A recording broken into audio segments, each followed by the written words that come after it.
Hey, what is up? Welcome to this episode of the Entrepreneur to Entrepreneur podcast. As always, I'm your host, Brian Lofermento. And also, as always, I am particularly excited about today's episode because we have got an incredible guest that not only is a fellow entrepreneur, but this is a fellow author because today, the very beginning of July, he is here with us celebrating his own book launch. But trust me, there's so many nuggets of knowledge that we're all going to extract from today's guest because this is someone that, I'll tell you, I thoroughly researched him in every corner of the internet where I found people talking about him. It is so brilliant the way that he helps to get the best out of others. You can tell that this is someone who is so interested in being deeply of service to so many people that he touches, and he's done that through his professional career, he's doing it through his entrepreneurial career, he's doing it through his book. So let me introduce you to him. His name is Mitchell Schuckman. Mitchell is a recently retired partner of a large global accounting and consulting firm and the founder of the newly launched executive coaching and leadership development firm,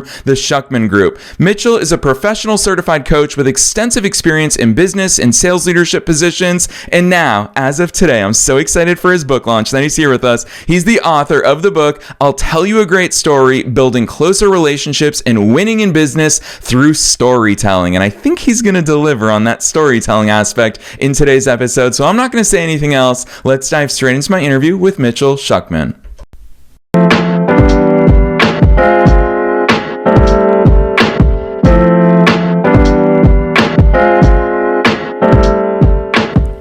All right, Mitchell, I am so very excited that you're here with us today. First things first, welcome to the show.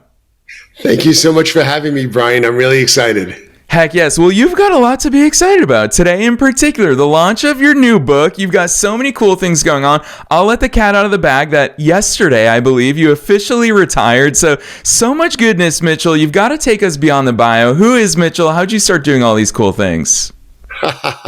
Thanks, Brian. Mitchell, me. I spent my entire career in professional services working for a large professional services firm, accounting and consulting and taxes. And I was at that firm for decades, almost 4 decades. About a decade ago, a little over 10 years ago, I pivoted my career from a tax professional, a CPA, and I moved into sales coaching, helping teams win competitive proposals. And I really loved putting myself in the other person's shoes, whether that's the person selling the work or the person to whom we're selling the work. I really get a kick out of putting myself in other person's shoes. And that actually led me to go ahead and get my professional coaching certification. So it wasn't just coaching pursuits and proposals, it was coaching executives one-on-one on career issues, personal issues, connecting the two. And so that is really my passion. I reached my retirement date.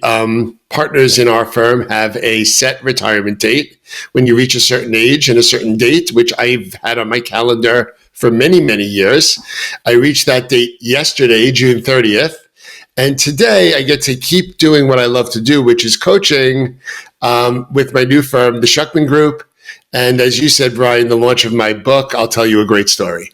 Yes, I love that overview. Mitchell, there's so many places I want to go. 30 minutes is not nearly enough time for us to do this, but luckily you've got a book that listeners can pick up at the end. We'll talk all about that. But before we get there, one thing that really stands out to me is it just seems to me like you talk about getting in other people's shoes. It seems to me like you have such a teachable and learnable attitude towards life and business, in the fact that a lot of people have this misconception of, oh, I'm not good at sales, and they believe that there are just a group of people who are good at sales, a group of people who are not good at sales.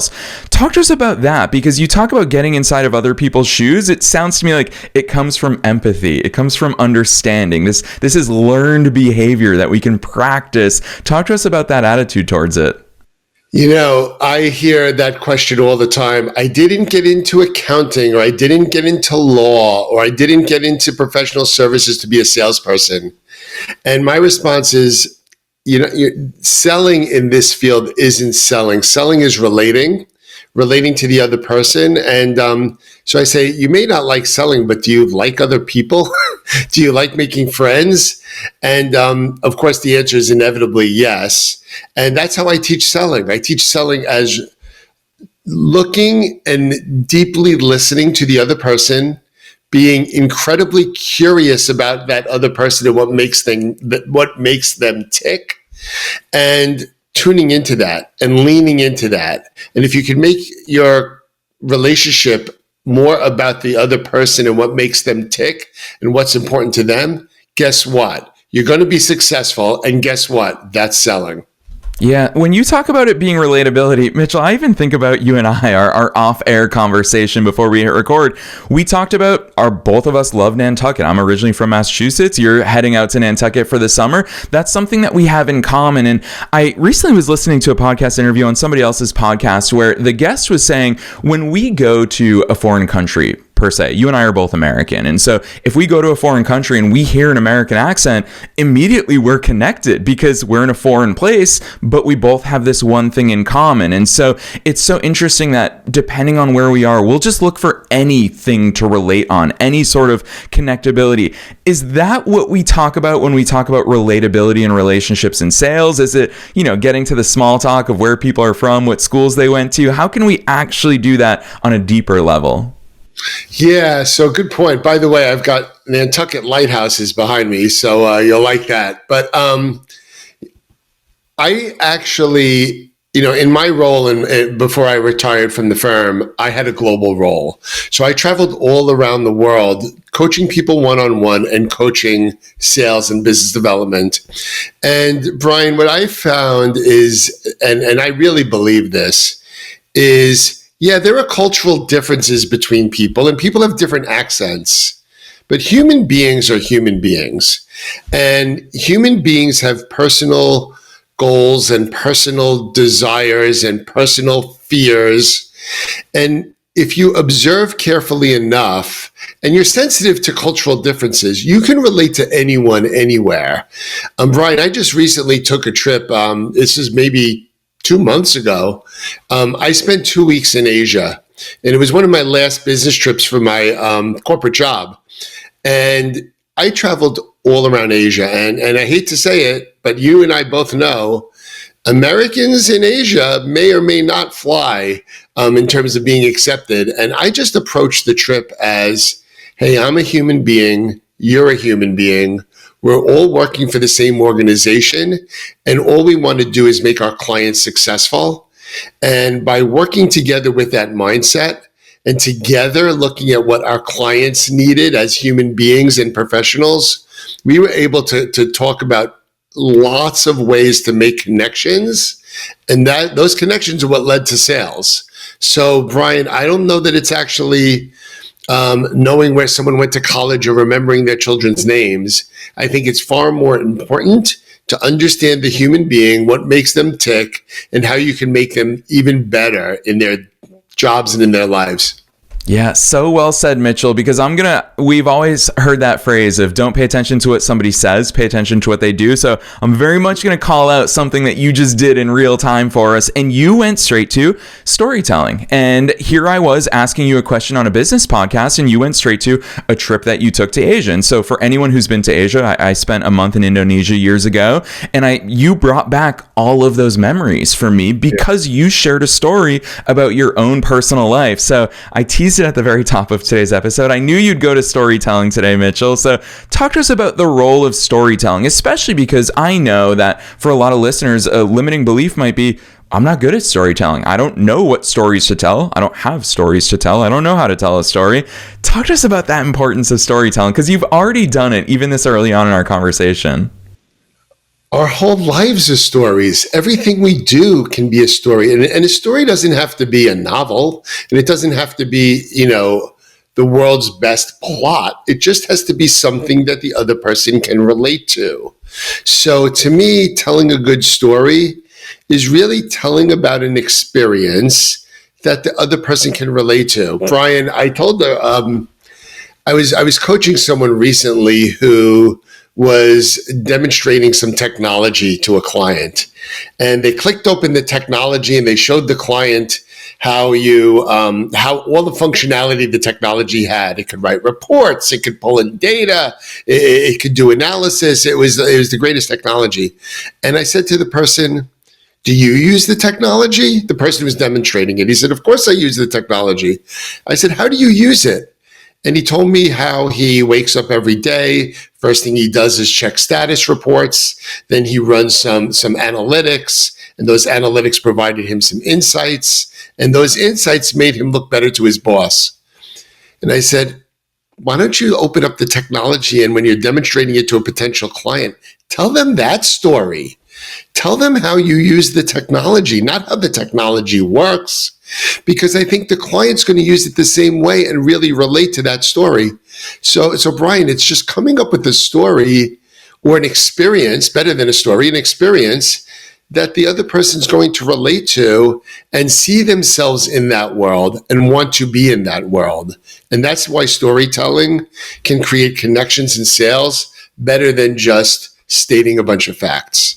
Yeah, I want to shift gears a little bit because I know it's still well within the scope of how you help so many other people.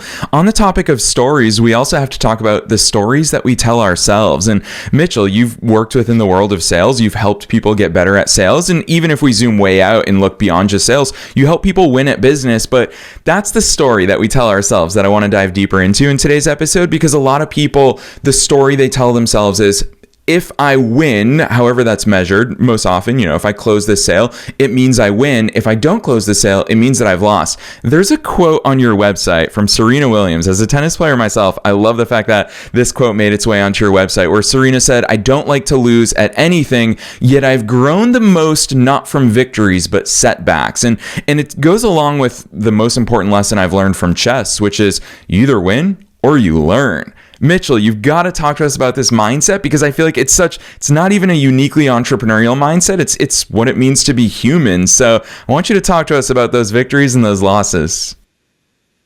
There are a lot of quotes on that. The quote I often say is, "I never lose. I either win or I learn." And that I saw that quote attributed to Nelson Mandela. But then I saw the Serena quote, and I kind of thought that was even better, at least for the message I wanted to portray on my website. But Brian, I have a lot of people in their careers, including yours truly when he started his career, who are really focused on how much of a raise am I going to get, how much of a bonus am I going to get, and how quickly can I get promoted, or how quickly can I become a partner. And I usually encourage people, I said, stop focusing on the end goal and start focusing on the present. And what I mean by that is what you just said, Brian. If you devote your time in your career to collecting experiences, observing those experiences deeply, and learning from those experiences, the raises, the bonuses, and the promotions are going to come. So not only do I not believe in the kind of win or lose mentality, I believe in the learning mentality. It's true. The learnings are what lead to the wins. So focus on the learnings, focus on the experiences. The wins and the promotions are all going to come, Brian. Yeah, when you talk about focusing on the present, I feel like all the stuff that I've seen about your work, it seems to me like you very openly acknowledge how much personal life bleeds into professional life and vice versa. And it just seems to me like your unique approach to coaching encompasses all of those aspects, where I would imagine a business executive comes to you and they say, Mitchell, I have this business problem that I want to focus on. It seems to me like you'll look at that entire picture, because they are all intertwined. I can see your golfing bag behind you. I know from your website how much you love photography. You have all of these other interests that not only play into the way that you see the world, but they shape the way that you think. Talk to us about that intertwined relationship between personal and professional. Yeah, Brian, intertwined between personal and professional, and intertwined in the world of 2025. I mean, Brian, there is so much stress in the business world today. I mean, I've been around a long time, and I have never seen anything quite like this. Between AI, geopolitics, economic uncertainty, political unrest, there is a lot going on in the world. And then you add to that each individual circumstances, where they stand in their job, where they stand at home, where they stand personally. There is so much stress that people are dealing with. And when I coach them one-on-one, Brian, the thing I notice is when they start talking about what's on their mind and what they want to achieve and where they want to go, I can almost see all of these issues jumbled up in their minds. And I can see how it's the unwinding of the issues that provides clarity. And a lot of times that's where my coaching conversation goes. I say, you just mentioned like 6 different things there. And let's see if we could like kind of pull them apart and take a look at them individually, and provide some clarity to you on a way forward. I find it to be, for my coachees, it's incredibly helpful to do that. And I think if you don't do that and you just focus on a business issue by itself, without taking in external factors that include the world and include your personal life, you're never going to get to the right answer. And, Brian, people's personal lives, the world around them and their business lives all have to kind of be approached with some form of clarity for people to achieve their goals. And so I love helping them with that as a coach. I can't wait to do more of that starting today.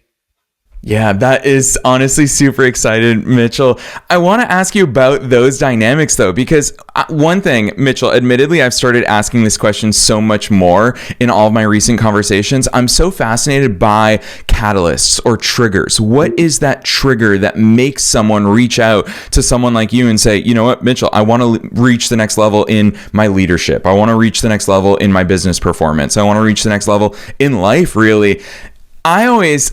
What I mentally think about is any day can be a January 1st. Like we all naturally will do that come January 1st. We'll make all these promises and we will very intentionally set out on a path of change. Whether we follow through with that or not is a totally different story. But January 1st is always a built-in trigger for so many people.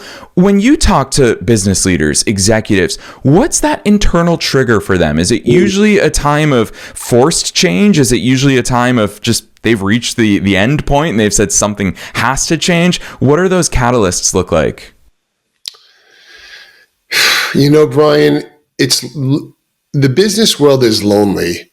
And there are not a lot of people you can have an open, honest, and confidential conversation with and admit your insecurities.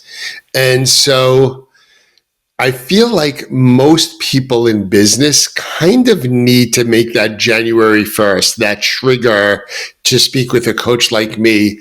I think they feel it almost every day. I just don't think they know where to turn and who to turn to and who can help them talk through these things. Brian, there are a lot of coaches out there, no doubt about it. I have found that I have a unique perspective because I am a certified coach, because I've got tons of experience in business development, which in all businesses is important, and because I've got years, running a business, being a leader in business, having client relationships. I bring kind of like a multidimensional view towards those issues. So when people have their January 1st moments every day. When they connect with me and they say, hey, I'm having these issues, and they realize they can come to someone who's got all of this experience and have confidential, personal conversations about their hopes and fears and have found someone who can help them get there. January 1st comes out almost every day for those people. So I don't know that there's necessarily a trigger point. I think people are having trigger points every day. It's stumbling upon the right coach at the right time that really makes the difference. And I'm hoping that I'm pretty busy starting today because today's July 1st, not January 1st, but it's the first day for my new firm, the Schuckman Group. And, I'm hoping as people listen to this podcast and people who know me realize that I'm out there as a coach available to them, they'll use today as their January 1st and reach out. Yes, Mitchell, truth be told, as a podcast host, I hope every episode is a January 1st for listeners. It's really my goal with every conversation is that something inside that conversation sparks people not to think, but to take action. And I think what you just shared really revealed something in my own mind, which is, you said it, is that every day is an inner January 1st. But what really strikes me is the day that we make the decision to do something about those feelings, that's actually the important date. And so whether that happens on December 31st when we set that intention, or January 6th when we say, hold on, I've had 5 days of inaction. Today's today's the day. This is the new day. That's the more important day. And so, Mitchell, I'm going to put you totally on the spot here. And I want to hear about your January 1st for the book, because a lot of people talk about their idea for writing and launching a book, but you've actually done it. And Mitchell, as a fellow author myself, we have a lot to celebrate here on July 1st of your book launching. But what I think is to be more celebrated is the moment before the moment, which is the day that you actually decided to put pen to paper. Take us back to that decision point in that time in your life when you said, I'm not just going to think about it, I'm going to put this thing into the world. Okay, it's a really neat story, and it's actually in the acknowledgments in the back of my book. So, Brian, when I first got into the business development coaching world, so this is about 11 years ago, I actually hired someone to coach me on how to be a great coach. And the person I hired is a forensic psychologist, and she specialized in profiling. So she had, in her career, she did things like a crime scene analysis and jury selection and crisis management for the C-suite. So she was one of these people who was an expert at reading the room, and even reading the room beyond the room, and understanding the people that were impacted by an issue without even having met the people. So she was a profiler. And so she taught me, she said, when she first met me, she said, Mitchell, you've got great instincts. You're going to be really a great coach, but I'm going to teach you some tools you can use as you get to know people and profile people even better. So she was a great trainer and mentor to me. So I trained under her for a year and a half when I first got into coaching. And Brian, I hadn't spoken to her in probably 9 years. And I was getting ready to prepare. I made up my mind what I was going to do today, which is start my own firm. And I called her up for some advice. I said, I haven't heard from you in a long time. She remembered who I was instantly. And she said, congratulations. I'm glad you have that clear vision of what you want to do when you leave the firm. And I think you're going to be a great coach. You have to write a book. She said, you have to write a book. And I didn't want to. I said, I've had a book swimming around my head for like a couple of years now, but it's so much work. It's so much work. And she said to me, I don't care what you do, write the darn book. So, Brian, the way I wrote it, actually, because the daunting thought of writing an entire book completely overwhelmed me, is I took my microphone and I sat down in front of a Google Doc and started telling the Google Doc my stories. And the book is 30 short stories, and I just started telling this Google Doc through a microphone my stories. And the dictation of the story started coming out on pages and pages and pages. I started refining them. And then as the stories got really in a place I liked them, I threw them into AI. And I said, smooth it out, make it read well, change all of the characters to protect the innocent, change the companies so that there is no clear direct path back to the originator of the story, and clean it up for me so that it's grammatically correct. And AI helped me do that. Then I read the book again. It was in good shape, and I handed it to a few friends to read, and I handed it to a professional editor. And I had my book. It didn't take very long. It took me a couple of months. But this is accumulation, Brian, of a lot of years of experiences and a lot of my personal stories that all have teachable and coachable moments in them. And it all started because I asked an old friend how to launch my business, and she said, you need to start by writing a book. Yes, I personally love that. Listeners know, especially longtime listeners know, that it's the book that started the launch of this podcast. And to that point, Mitchell, you talked about how, it didn't take very long when it came down to it. But the truth is, what I found when I wrote my book in 2015 was that it didn't take long because it had already been percolating for years. It was already, yeah, exactly. And so, of course, it didn't take long when you sat down. And I think it's such a brilliant insight into the way that you did that. But Mitchell, I'm selfish. I'm curious here on the air. I want to hear, give us one story from there. Tease some of what we'll find inside the book. I'll tell you a great story. So I actually, I have one favorite, but I'm going to mention another one just for the sake of it. My favorite story in the book is the first chapter. So I'll tease the first chapter. And I'm going to tell you the real story it originated from, not the story in the book. The real story it originated from was one of the very first proposals I coached. One of the very first proposals I coached was for a team that was pitching on some work. And the thing that was going to enable the work to get done well was a brand spanking new technology that we had created. We knew for a fact we were the first firm to have created this working technology for this particular task. And we went into the presentation and we wowed the client. We showed them the technology doing the work at not only lightning speed, but with really great deep insights. And we lost the proposal. We lost the proposal to a competitor who the short story is they showed screenshots of make-believe technology, but told a very convincing story about how their technology would change the client's lives. And their story was better than ours, even though our technology was not only real, but it was not only way better than theirs, it was actually real. And the real technology lost to a great story. And that's really the first chapter of the book. And that really kind of tees up the whole theme of the book. The only other thing I'll mention to you, Brian, is there's another story later in the book about, we talked about international. You and I just talked about international travel and human beings everywhere. And I tell a story about someone an American who went on a business trip to London and really wasn't sensitive to cultural differences and kind of like shot himself in the foot in his career. And that's a true story that I was the idiot who, this is now almost 30 years ago, went to the UK and almost screwed up my career by, not being sensitive to different cultures. So those are a taste of the types of stories in this book. And after each story in each chapter, I give some coachable lessons to the reader about what they can learn and how they can take the lessons from the story forward in their lives and careers.